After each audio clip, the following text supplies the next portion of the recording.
Je suis Ousmane Badiane, directeur pour l'Afrique de l'International Food Policy Research Institute, IFPRI, dont le siège est à Washington.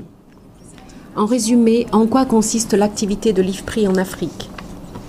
En Afrique, où nous consacrons plus de la moitié de nos ressources et sommes présents dans 7 pays et 2 bureaux régionaux, nous travaillons avec des experts locaux et les gouvernements nationaux, ainsi qu'avec les organisations de la société civile, afin de trouver des solutions axées sur la recherche pour aider les pays d'Afrique et d'ailleurs à progresser dans la lutte contre la pauvreté et la famine et dans l'amélioration des conditions de vie de leurs citoyens. Pouvez-vous citer quelques accomplissements majeurs de l'IFPRI en Afrique ? Jusqu'à présent, le plus visible est le soutien technique et le développement des capacités en faveur de la Commission de l'Union africaine, du nouveau partenariat pour le développement africain, NEPAD, des principales communautés régionales du continent et leurs États membres, afin de faire progresser le programme détaillé de développement de l'agriculture africaine, CADEP, d'un simple cadre à un agenda pouvant être mis en œuvre sur le terrain, avec des résultats très complexes dans quelques 13 pays. Quelle est la situation actuelle de la politique de sécurité alimentaire sur le terrain ? Quiconque est actif en Afrique depuis 20-25 ans ou plus aura remarqué l'énorme évolution positive du continent.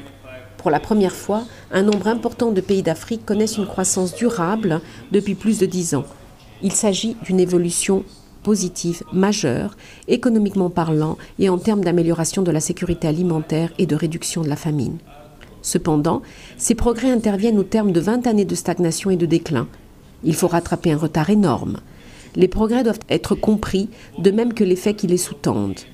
Il faut également comprendre et renforcer l'agenda en faveur d'une évolution positive, d'une extension des résultats des 10-15 dernières années, afin que l'Afrique devienne l'une des régions du monde à la croissance la plus rapide. Comment améliorer la sécurité alimentaire dans les pays en développement ? Les premières mesures d'amélioration de la sécurité alimentaire, et en même temps les plus importantes, consistent à sensibiliser les populations pauvres à leur environnement d'emploi dont dépend leur subsistance, afin de les rendre plus productives.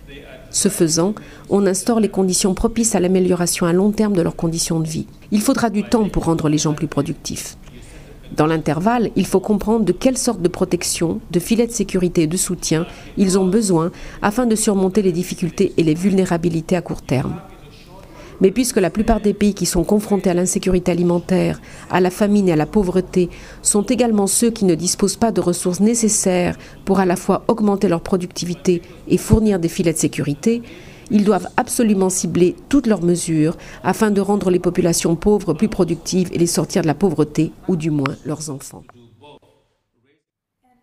Pour finir, quels sont les domaines de collaboration entre l'IFPRI et la Commission européenne ? Il y a par exemple la politique sur les prix alimentaires, dans le cadre de laquelle l'IFPRI suit le mouvement des prix alimentaires mondiaux et fournit des informations aux entités et aux gouvernements afin de les aider à comprendre ce qui se passe dans l'environnement mondial des marchés alimentaires et prendre les meilleures décisions pour leur pays et leur population.